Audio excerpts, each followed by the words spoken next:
ఏంటి ఇంకా రాలేదా? ఏంటయ్యా టైం 10 అవుతోంది, బోర్డు మీద 10 గంటలను రాసింది, మీ డాక్టర్ ఇంకా రాలేదు. అసలు మీ డాక్టర్ కి టైం సెన్స్, పంక్చువాలిటీ ఏమైనా ఉన్నాయా? ఇంతకీ మీరెవరండి? నేను డాక్టర్ అమ్మని. ఓహో, మీరు డాక్టరేనా? డాక్టర్ అంటే డాక్టర్ని కాదయ్యా, డాక్టర్ని చేసుకోబోయేదానని అర్థం. ఓహో, అవును, నువ్వెవరు? నేను ఇక్కడ టోకన్ ఇస్తూ ఉంటానులేండి. తప్పుకో, తప్పుకోవయ్యా. అవును, మీ డాక్టర్ కి ఎవరో అన్నయ్య ఉన్నాడంట కదా, ఎలాంటోడు? ఎలాంటోడంటే అదేనయ్యా, చాలా కోపిస్తని విన్నాను. ఎందుకని అడుగుతున్నారు? ఎందుకంటావేంటయ్యా? ఆ అన్నయ్య మాట వినగానే మీ డాక్టర్ గడగడా ఉణికిపోతాడు. అసలు డాక్టర్ చదివే తమ్ముణ్ణి అలా భయపెట్టచ్చా? తప్పు కదా? తప్పేనండి. కాని కాని నాకు మీ డాక్టర్ కి పెళ్ళవని ఆ అన్నయ్య సంగతి అప్పుడు చెప్తాను. ఏం చేస్తానండి? ఏం చేస్తానా, సంవత్సరం తిరగకుండానే కవల పిల్లల్ని కని వాళ్ళ అన్నయ్య చేతిలో పెడతాను. వాళ్ళకి 5 సంవత్సరాలు వచ్చేసరికి ఆయన్ని బాగా మొట్టికెళ్ళేస్తారు. అలా నా కసి తీర్చుకుంటాను. ఈ డాక్టర్ ఎప్పుడు వస్తాడో ఏంటో. అది సర్లే కాని నువ్వు పని చేయి, మీ డాక్టర్ రాగానే నేను వచ్చి వెళ్ళానని చెప్పు. నేను అంటే ఓ, నా పేరు చెప్పలేదు కదా, నందిని. ఏం చెప్తావు? అదేనండి, నందిని గారు వచ్చి వెళ్ళారు అని చెప్తాను. గుడ్, పైకొస్తావు.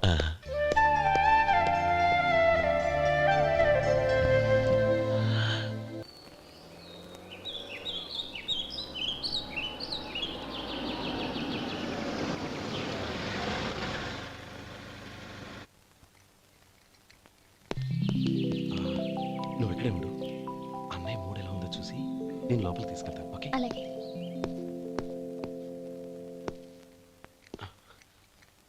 అన్నయ్య, ఏంట్రా? నేను చాలా రోజుల నుంచి నీకు విషయం చెప్తున్నాను, గుర్తుందా? ఏ విషయం? అదే అన్నయ్య, నేను ఓ అమ్మాయిని ఓ అమ్మాయిని లవ్. ఓహో, లవ్ చేస్తున్నావా? ఆ విషయం నువ్వు నాకెప్పుడు చెప్పావురా? ఊళ్ళో అందరూ అనుకుంటుంటే నేను విన్నాను. సారీ అన్నయ్య, నీకు చాన్నాళ్ళుగా చెప్పాలనుకుంటున్నాను కదా, అందువల్ల చెప్పేశానేమో అనుకున్నాను. ఓహో, ఆ అమ్మాయి వచ్చిందన్నయ్య, బయట నిలబడి ఉంది. బయట నిలబెట్టడం ఏమిట్రా? లోపలికి తీసుకురా. అలాగే అన్నయ్య. ఏయ్, అన్నయ్య మంచి మూడ్లో ఉన్నాడు, రా. కమ్.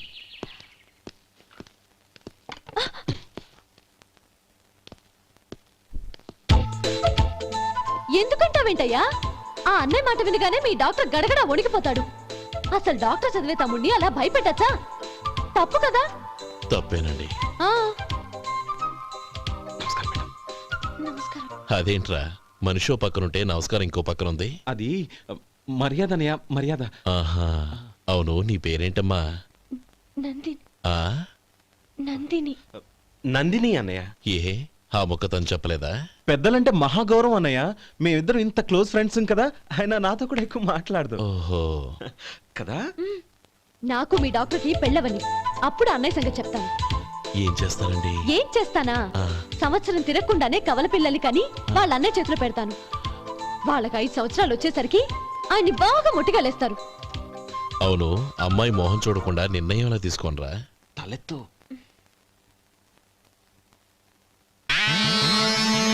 ఏం చెప్తా? అదేనండి, నందిని గారు వచ్చి వెళ్ళారని చెప్తాను. గుడ్, పైకొస్తావు. ఈయన మీ అన్నయ్య? అవును. నందిని, ఏమైంది? ఎందుకు ఏడుస్తున్నావు? ఈయన మీ అన్నయ్యని తెలియక తెలియక హాస్పిటల్ దగ్గర మర్యాద లేకుండా దురుసుగా మాట్లాడాను. ఆయన పెళ్లి ఒప్పుకోరు. ఊరుకో, అలాంటి చిన్న చిన్న విషయాల్ని మా అన్నయ్య పట్టించుకోడు. అయినా నేను కన్విన్స్ చేస్తాను కదా. ఆయనకంత అవమానం జరిగాక ఎందుకు కన్విన్స్ అవుతారు? చూడు, నువ్వు వేరే పెళ్లి చేసుకొని నీకు పుట్టబోయే బిడ్డకు నా పేరు పెట్టుకో. ఏంటో మాట్లాడు. నేనే నుయ్యగుయ్య చూసుకుంటాను. అదిగో ఆ చూపు చూడు, ఆ చూపు ఒకలా ఉంది. నందిని, నా మాట విను ప్లీజ్. నందిని, శేఖర్, ఆ అమ్మాయి చెప్పింది నిజమే. తనని ఎప్పుడైతే హాస్పిటల్ దగ్గర చూశానో అప్పుడే నేను నిర్ణయానికి వచ్చేసాను. విన్నావా? నేను చెప్పానుగా, ఆయన ఆల్రెడీ ఓ నిర్ణయానికి వచ్చేసారట. ఇక నేను వెళ్తాను. అలాగే వెళ్ళు, వెళ్ళి ఈసారి వచ్చేటప్పుడు మీ అమ్మా నాన్నల్ని తీసుకురా. ముహూర్తాలు ఎప్పుడు పెట్టుకోవాలో నిర్ణయించుకుంటాం. అర్థం కాలేదా? నువ్వే మా వాడికి సరైన జోడి. అదే నేను తీసుకున్న నిర్ణయం. థ్యాంక్ యూ బావగారు. నన్ను ఆశీర్వదించండి. లేమా, శీఘ్రమేవ కళ్యాణ ప్రాప్తిరస్తు.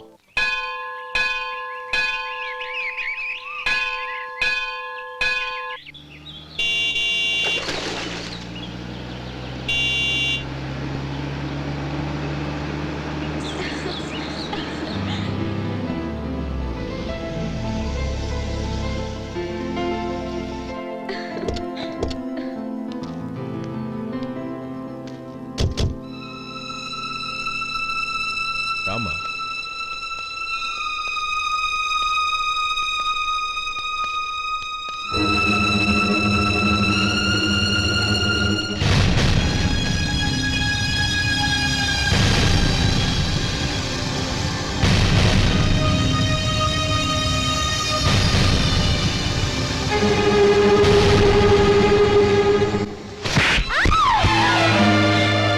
నా పరువు తీసావు కదే.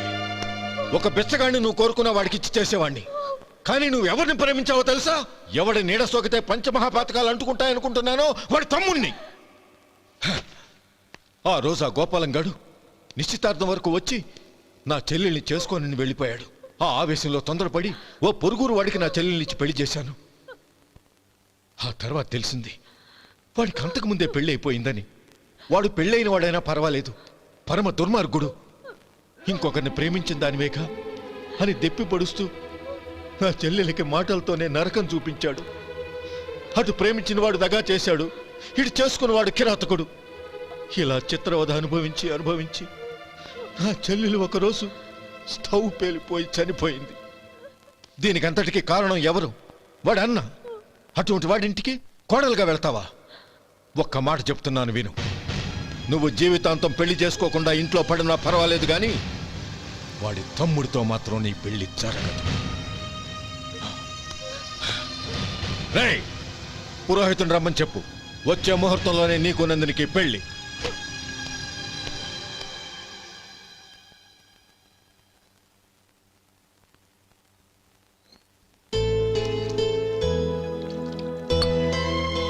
ఒరే, అదేంట్రా ఒక ముద్దైనా తినకుండా చేయగడిగేశావు? నాకు ఆకలి కాలేదు నానమ్మ.